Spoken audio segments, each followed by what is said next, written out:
1962 release ஆன ஆலயமணி திரைப்படத்தில் தியாகராஜன் கதாபாத்திரத்தில் கதாநாயகராக மறைந்த நடிகர் சிவாஜி கணேசன் ஐயா அவர்கள், கதாநாயகியாக வானம்பாடி கதாபாத்திரத்தில் மறைந்த நடிகை சரோஜாதேவி அம்மா அவர்கள், இரண்டாவது கதாநாயகராக சேகர் கதாபாத்திரத்தில் மறைந்த நடிகர் SS ராஜேந்திரன் ஐயா அவர்கள், SSRன் காதலி பிரேமா கதாபாத்திரத்தில் நடிகை விஜயகுமாரி அம்மா அவர்கள்,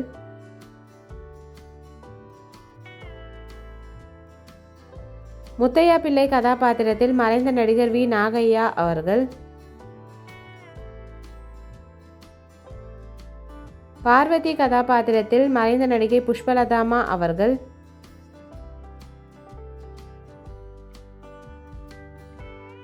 சேகரின் அம்மா கதாபாத்திரத்தில் மறைந்த நடிகை V ராஜம்மா அவர்கள்,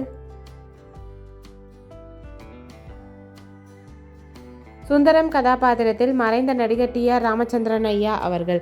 இந்த மூவி யாருக்கெல்லாம் பிடிக்குமோ வீடியோக்கு லைக் போட்டுட்டு இந்த மூவியில் உங்களோட ஃபேவரட் சாங் என்னன்றதை கமெண்ட்டில் சொல்லுங்கள். வீடியோ பிடிச்சிருந்தா லைக் பண்ணிவிட்டு உங்கள் ஃப்ரெண்ட்ஸ் அண்ட் ஃபேமிலிக்கு ஷேர் பண்ணி என்ஜாய் பண்ணுங்கள். இந்த மாதிரி நிறைய வீடியோஸ் பார்க்கறதுக்கு நம்ம சேனலை சப்ஸ்கிரைப் பண்ணிக்கோங்க. பக்கத்தில் இருக்க பெல் ஐக்கானையும் கிளிக் பண்ணிக்கோங்க.